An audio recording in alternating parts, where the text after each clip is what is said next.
ಅಲೆಮಾರಿ ಜೀವನದಿಂದ ಮುಕ್ತನಾಗಿ ಒಂದೆಡೆ ನೆಲೆ ನಿಂತ ಆದಿಮಾನವನು ಸುಧಾರಿತ ಆಯುಧಗಳನ್ನು ಹಿಡಿದು ಕಾಡು ಪ್ರಾಣಿಗಳನ್ನು ಪಳಗಿಸಿ ನಿಸರ್ಗವನ್ನು ತನ್ನ ಅನುಕೂಲಕ್ಕೆ ತಕ್ಕಂತೆ ಬಳಸಿಕೊಳ್ಳಲು ಆರಂಭಿಸಿ ಬೇಸಾಯ ಮತ್ತು ಪಶುಸಂಗೋಪನೆಯಲ್ಲಿ ತೊಡಗಿದ ಕಾಲವನ್ನು ನವಶಿಲಾಯುಗವೆಂದು ಕರೆಯುತ್ತಾರೆ. ನಮ್ಮ ಇಂದಿನ ಸಂಘ ಜೀವನಕ್ಕೆ ಭದ್ರವಾದ ಅಡಿಪಾಯ ಹಾಕಿಕೊಟ್ಟ ನವಶಿಲಾಯುಗದ ಹಲವು ನೆಲೆಗಳು ಯಾದಗಿರಿ ಜಿಲ್ಲೆಯಲ್ಲಿ ಹಬ್ಬಿಕೊಂಡಿವೆ. ನವಶಿಲಾಯುಗದ ಪೂರ್ವಿಕರ ಜೀವನ ಪದ್ಧತಿ ಹೇಗಿತ್ತು, ಯಾವೆಲ್ಲ ಕುರುಹುಗಳನ್ನು ಬಿಟ್ಟು ಹೋಗಿದ್ದಾರೆ, ಅವರ ವೈಶಿಷ್ಟ್ಯತೆ ಏನು, ಬುಡ್ಡರ ಮನೆ ಇತಿಹಾಸ ಏನೆಂಬುದನ್ನು ತಿಳಿದುಕೊಳ್ಳೋಣ ಬನ್ನಿ. ಯಾದಗಿರಿ ಜಿಲ್ಲೆಯಲ್ಲಿ ನವಶಿಲಾಯುಗದ ಮಾನವನ ಜೀವನ ಶೈಲಿ, ಪಶುಪಾಲನೆ, ಕೃಷಿ, ಸಮಾಧಿ ಸಂಸ್ಕೃತಿ ಬಗ್ಗೆ ಬೆಳಕು ಚೆಲ್ಲುವ ಅನೇಕ ಪುರಾತತ್ವ ನೆಲೆಗಳು ಇಂದಿಗೂ ಸಾಕ್ಷಿಯಾಗಿ ನಿಂತಿವೆ. ಹುಣಸಗಿ ತಾಲೂಕಿನ ಬೂದಿಹಾಳ, ರಾಜನಕೋಳೂರು ಹಾಗೂ ಶಹಾಪುರ ತಾಲೂಕಿನ ಹಾರಣಗೇರ ಗ್ರಾಮಗಳ ಪುರಾತತ್ವ ನೆಲೆಗಳು ಪುರಾತನ ಮಾನವನ ಬದುಕಿನ ಕಥೆಯನ್ನು ಹೇಳುತ್ತಿವೆ. ಅಜ್ಞಾತವಾಗಿದ್ದ ನವಶಿಲಾಯುಗದ ಹಲವು ನೆಲೆಗಳನ್ನು ಪುರಾತತ್ವ ತಜ್ಞರು ಬೆಳಕಿಗೆ ತಂದಿದ್ದಾರೆ.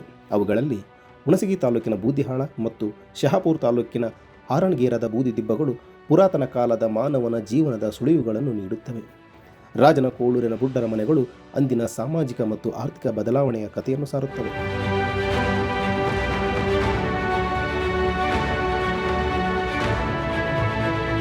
ಬೂದಿಹಾಳದಲ್ಲಿ ನವಶಿಲಾಯುಗಕ್ಕೆ ಸೇರಿದ ಬೂದಿದಿಬ್ಬ ಸಹಿತ ವಸತಿ ನೆಲೆಯನ್ನು 1965ರಲ್ಲಿ ಸುಂದರ್ ಅವರು ಪತ್ತೆ ಹಚ್ಚಿದರು.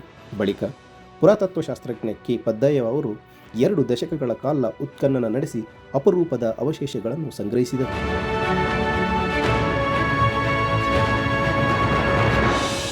ಇಲ್ಲಿ ಬೂದಿದಿಬ್ಬ ಸಹಿತ 4 ವಸತಿ ನೆಲೆಗಳು ಸುಮಾರು 4 ಮೀಟರ್ ಉದ್ದ ಮತ್ತು 300 ಮೀಟರ್ ಅಗಲದಲ್ಲಿ ಹಬ್ಬಿಕೊಂಡಿವೆ.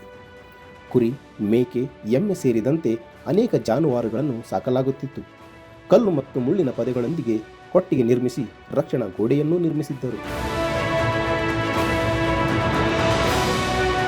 ದಿಬ್ಬದ ಸುತ್ತ 1.54 ಹೆಕ್ಟೇರ್ ಪ್ರದೇಶದಲ್ಲಿ ವಸತಿ ನೆಲೆಯಿದ್ದು ಗುಡಿಸಲು, ಕಸಾಯಿಖಾನೆ, ಗಟ್ಟಿಯಾದ ಹಾಸುನೆಲ, ಜಾನುವಾರುಗಳ ಎಲುಬುಗಳು, ಮಾನವರ ಸಮಾಧಿ, ಮಕ್ಕಳ ಅಸ್ಥಿಮಡಿಕೆ, ಮಣ್ಣಿನ ಪಾತ್ರೆಗಳು, ಕಲ್ಲಿನ ಉಪಕರಣಗಳು, ಕಲ್ಲಿನ ಮಣಿಗಳು ಪತ್ತೆಯಾಗಿವೆ.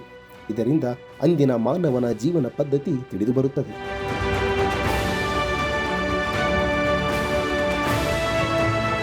ಬೂದಿಹಾಳ ಕೇವಲ ಪಶುಪಾಲನಾ ಕೇಂದ್ರವಾಗಿರದೆ ಕಲ್ಲಿನ ಉಪಕರಣ ತಯಾರಿಸುವ ಕಾರ್ಯಾಗಾರವೂ ಆಗಿತ್ತು. ಕೃಷಿ ಮಾಡಿ ಹುರಳಿ, ಜೋಳ, ಅವರೆ ಬೆಳೆಯುತ್ತಿದ್ದರು. ಕಾಡಿನ ಹಣ್ಣು, ಸಸ್ಯ ಮೂಲಗಳನ್ನು ಸಂಗ್ರಹಿಸಿ ಬದುಕುತ್ತಿದ್ದರು. ಅತಿಯಾಗಿ ಸಾಕುತ್ತಿದ್ದ ಜಾನುವಾರುಗಳ ಸೆಗಣಿಯನ್ನು ಸುಟ್ಟು ದಿಬ್ಬಗಳನ್ನು ನಿರ್ಮಿಸುತ್ತಿದ್ದರು. ಹಲವು ದಿನಗಳವರೆಗೆ ಸೆಗಣಿ ಸುಟ್ಟು ಬೆಂಕಿ ಉರಿಯುತ್ತಿದ್ದು ಕಾಡು ಪ್ರಾಣಿಗಳ ದಾಳಿ ತಪ್ಪಿಸಲು ಇದು ಸಹಾಯವಾಗುತ್ತಿತ್ತು.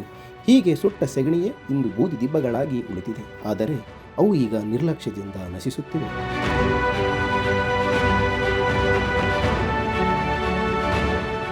ದುರ್ಲಭವಾಗಿರುವಂತಹ ಕೆಲವೊಂದು ಶಿಲೆಗಳು ಸಹಿತ ಇಲ್ಲಿದ್ದಾವೆ. ಅಂದರೆ ಆತ ಬೆಂಕಿಯನ್ನ ಉತ್ಪಾದನೆ ಮಾಡಲಿಕ್ಕೆ ಇತ್ಯಾದಿ ಆ ಚಕಮಕಿ ಅಥವಾ ಬೆಂಕಿ ಕಲ್ಲುಗಳನ್ನು ಸಹಿತ ಇಲ್ಲಿ ಬೇರೆಡೆಯಿಂದ ತಂದಿದ್ದ ಅನ್ನುವಂಥದ್ದು ಕೂಡ ನಮಗೆ ಇಲ್ಲಿ ಗೊತ್ತಾಗ್ತದೆ. ಇಂತಹ ಮಹತ್ವಪೂರ್ಣವಾಗಿರುವಂತಹ ಬೂದಿದಿಬ್ಬ ಇಂದು ಏನಾಗಿದೆ ಅಂತಂದ್ರೆ ಇದರ ಇತಿಹಾಸದ ಮಹತ್ವವನ್ನು ಅರಿಯದಂತ ಜನರು ಇದನ್ನ ಇಲ್ಲಿರುವ ಮಣ್ಣನ್ನು ಬೇರೆ ಕಡೆ ಸಾಗಿಸಿದ್ದಾರೆ ಮತ್ತು ಇಲ್ಲಿ ಕೆಲವೊಂದು ಮನೆಗಳನ್ನು ಸಹಿತ ನಿರ್ಮಿಸಿಕೊಂಡಿದ್ದಾರೆ. ಕೆಲವಾರು ವರ್ಷಗಳ ಹಿಂದೆ ಬಹಳ ದೊಡ್ಡ ಪ್ರಮಾಣದಲ್ಲಿದ್ದಂಥ ಈ ಬೂದಿದಿಬ್ಬ ಇಂದು ಸ್ವಲ್ಪ ನಮಗೆ ನೋಡಲಿಕ್ಕೆ ಕಾಣುತ್ತದೆ. ಶಹಾಪುರ ತಾಲೂಕಿನ ಹಾರಣಗೇರದಲ್ಲಿಯೂ ನವಶಿಲಾಯುಗದ ಬೂದಿದಿಬ್ಬ ನೆಲೆಯಿತ್ತು. ಆದರೆ ದಿಬ್ಬದ ಮೇಲೆಯೇ ಮನೆಗಳನ್ನು ಕಟ್ಟಿದ ಪರಿಣಾಮ ನೆಲೆಯು ಬಹುತೇಕ ನಾಶವಾಗಿದೆ. ದಿಬ್ಬದ ಮಣ್ಣನ್ನು ಮನೆ ನಿರ್ಮಾಣಕ್ಕೂ ಬಳಸಿಕೊಂಡಿದ್ದಾರೆ ಎಂದು ಸಂಶೋಧಕರು ಹೇಳುತ್ತಾರೆ.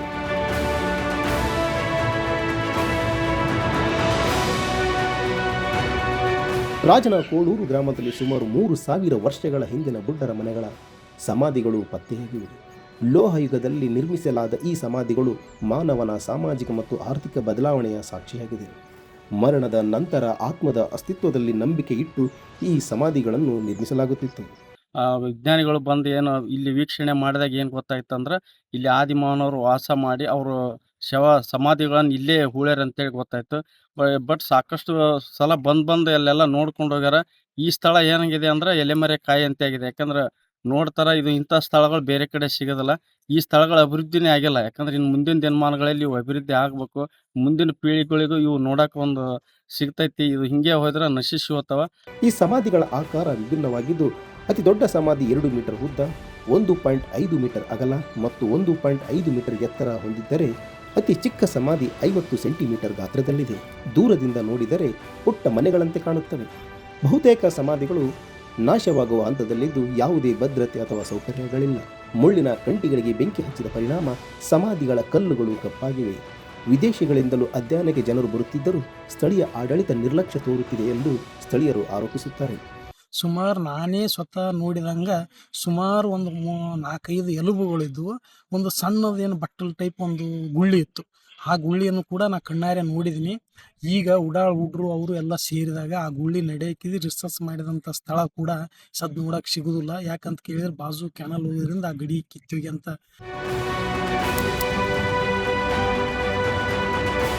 ಒಟ್ಟಾರೆ ನವಶಿಲಾಯುಗದಿಂದ ಲೋಹಯುಗದವರೆಗೆ ಮಾನವನ ಜೀವನ, ಪಶುಪಾಲನೆ, ಕೃಷಿ, ಸಮಾಧಿ ಸಂಸ್ಕೃತಿ ಬಗ್ಗೆ ಮಹತ್ವದ ಮಾಹಿತಿ ನೀಡುವ ಈ ಪುರಾತತ್ವ ನೆಲೆಗಳು ಸರಿಯಾದ ಸಂರಕ್ಷಣೆ ಇಲ್ಲದೆ ನಾಶವಾಗುತ್ತಿರುವುದು ವಿಷಾದನೀಯ. ಸಂಬಂಧಪಟ್ಟ ಇಲಾಖೆ ಇವುಗಳ ಸಂರಕ್ಷಣೆಗೆ ಕ್ರಮ ಕೈಗೊಳ್ಳಬೇಕಾಗಿದೆ.